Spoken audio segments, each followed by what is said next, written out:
Support for this program provided by Natchitoches, Louisiana's oldest city. Hard to say, but easy to love, Natchitoches offers history, food, and shopping. Information and itineraries at natchitoches.com. Athletic greatness comes in all shapes and all sizes. It doesn't come naturally, but is achieved from hard work, diligence, and adversity. Along the journey, there's opportunity, and there's always struggle. There is triumph, and there is defeat, and there is always a story behind the glory. Where does one start when talking about veteran athletics communicator Herb Vincent? Herb has built a reputation as a leader and as a friend to anyone who crosses his path. He was at LSU for so long, and then had two different stints with the SEC, and people respected him, and they did that across the league. He's always ahead of the curve and ahead of the ball there. He's a guy that understands what's going to attract people to the sport. For Herb, a professional approach to the task at hand was always prominent. Herb Vincent is Director of Southeastern Conference Communications. He's certainly been on the scene at LSU on and off for many, many years. And I want to read, before we talk to Herb, the definition of the Dave Dixon Louisiana Sports Leadership Award. It's presented to an individual who has played a decisive role as a sports leader or administrator, benefiting Louisiana and or bringing credit to Louisiana or national and international levels. That's quite the definition. What's it like a day in the life of Herb Vincent in the ever-present world of college sports and the SEC, without question, and not being prejudicial, but the premier college sports league? Yeah, I get asked sometimes, especially by young people who are interviewing for jobs or trying to find their way in their careers, what's your average day like? There is no average day, and that's what I like about it. Every day is different. Every day in the sports world is different. You never know what challenges are going to come. You try to plan for your day, but you don't know what obstacles are going to come up, what challenges, what opportunities. So every day is different. As a student at LSU, he became the right-hand man of legendary sports information director Paul Manasseh. He was one of the first people and really the only person that my dad ever let work in the sports information department as a freshman. So there was something that my dad spotted that was special about Herb. Herb was probably a step ahead of everybody else though. He was just a no-nonsense guy, but he worked hard every day. He got to work early every day, stayed late every day, just came and did his job every day. And my father taught me the same thing. Just go do your job and do it the best you can. And it's that day in and day out work of just getting the job done that I think eventually pays off. I tell you what, I was incredibly excited and proud when Kent Lowe was inducted into the Hall of Fame because he's a guy that just goes to work every day. He got rewarded for doing his job and doing it the best he could every day. And that really pleased me to see that kind of work ethic rewarded. After college, he learned to navigate the rise and fall of sports teams in the mid-1980s, while working with the New Orleans Breakers and later the Los Angeles Express of the USFL. The USFL, which he was working in professional football, had just folded up, and he basically was looking for someplace to land. And we happened to have a job opening, and I said, this is great. Now, I knew all along that this was very much a short-term thing. And McDonald was right. Herb's career would soon land him at his alma mater, LSU.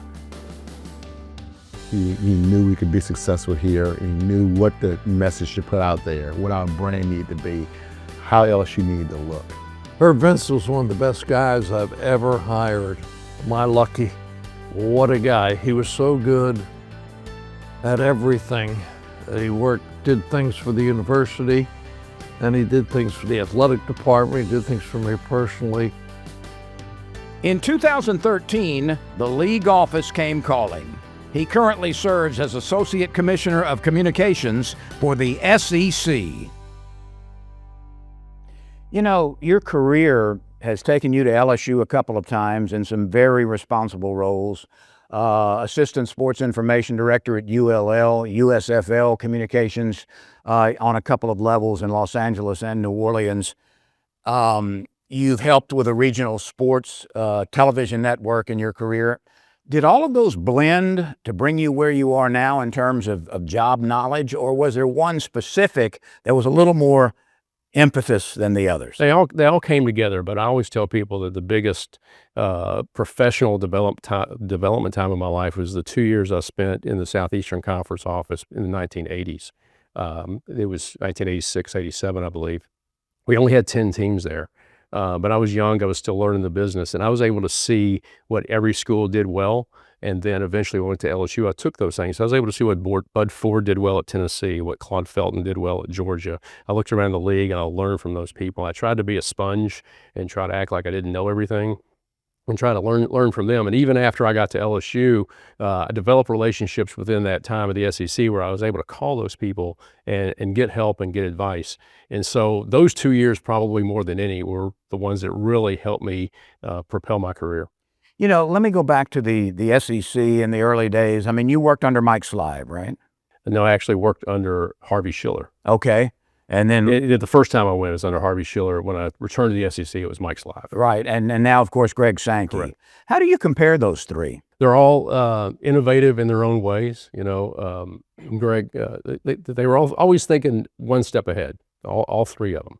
I can remember Harvey Schiller talking about the future of soccer as a popular sport in the world. Mike Slive obviously was the father of the SEC network, and so he was always thinking ahead of himself. Greg Sankey is, I think, taking the SEC to an entirely new level. So these three guys were always thinking one step ahead, always thinking one step ahead of the competition, and I think that's what's critical in anything that we do in life, is always trying to think ahead. These, no doubt, are unprecedented times, and I'm not saying anything that hundreds of other people, if not thousands, have said as we look across the landscape, the changing landscape daily of sports.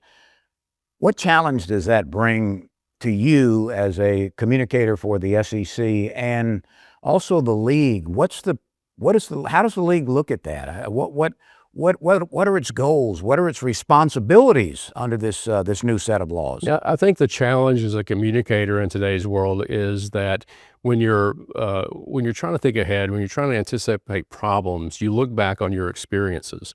And this is, as you said, unprecedented times. So you can't look back on a lot of things right now on how college sports has been, how people reacted to it. There's so many new facets to college sports now. So that's the challenge. That's the part of the daily change. You have to be able to adapt. You always have to be able to change. You know, college sports is so centered around tradition, and that's one of the great foundations of college sports. I think it's what brings fans to the games, the tradition, to be able to do things. You always hear the same band songs. You see the same colors. But in the midst of all that tradition, you have to be prepared for change each and every day. And I think that's the biggest challenge. Herb has built a reputation as a leader and as a friend to anyone who crosses his path, navigating the good times and bad in sports, and always coming out an innovator. Herb Vincent's not only a stupendous colleague, but he's a dear friend, and I respect anything that Herb says. His background is deeply seated in LSU. There's nobody that has more respect in the circles that he's, lives in than Herb Vincent. And he never has misled any media. He's never misled anybody in anything he's ever done. He's probably the best that I've ever dealt with at any level, both at the collegiate level and the professional level. He just has a tremendous way to deal with people. In 2025, Herb was honored by the Louisiana Sports Hall of Fame, a recipient of the Dave Dixon Louisiana Sports Leadership Award.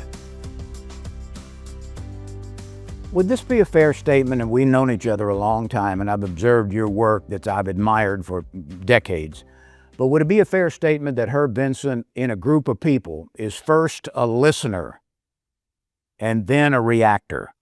I think that's true. I hope that's true, because I think that's important, is to listen and not try to always be ahead of everybody else in your thinking. Sometimes it's best to hear what everybody else is thinking It's best to understand the lay of the land. It's best to understand and really think through issues, to slow down a minute and think things through. There's the inclination to just react, and that's not always the best thing at the time. You know, I've also heard sports writers from all over the country, some antagonistic, some not, but who admire the way you are able to understand their jobs, understand your responsibilities for your employer, and somehow meld the two, where you are helping them do their jobs, which is part of your job, and yet you also are protecting your employer. And that's so important, and it's a skill that is very difficult to accomplish, and I think you have certainly bridged that gap with so many people. Well, I'm fortunate that I've been around a lot of really great sports journalists in my life and sports writers, and I can see the challenges they had and what they did. Being in the press box before and after games, you see them work, you see what they need, you see how they react. At the same time, in the daytime, in the Monday through Friday, I'm working more in a, I guess, business setting. So I'm working with my bosses. I'm working in a different element than the sports world. So I think just the fact that you're working Monday through Friday in kind of one world, and you're working nights and weekends in another world, you have to be able to bring those two together. Let's wrap up with a couple of rapid fire questions. When, if ever, will the SEC expand? I can't answer that question because we're in such a time of change. The commissioner likes to say that's on the back burner, and the burner's not on right now.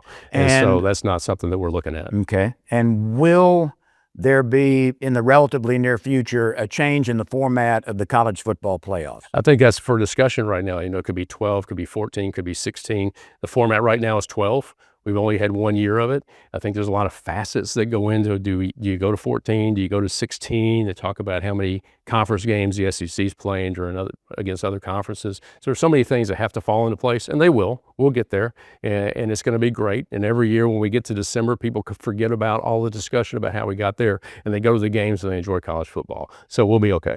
I want to suggest one thing as we wrap up, Herb. In my opinion, everybody, as a young man or woman who wants to get into the business, should be required to go spend 6 months with you and just observe and see how it's done right. That's why you're the winner of the Dave Dixon Louisiana Sports Leadership Award. Congratulations. Thank you, Lynn.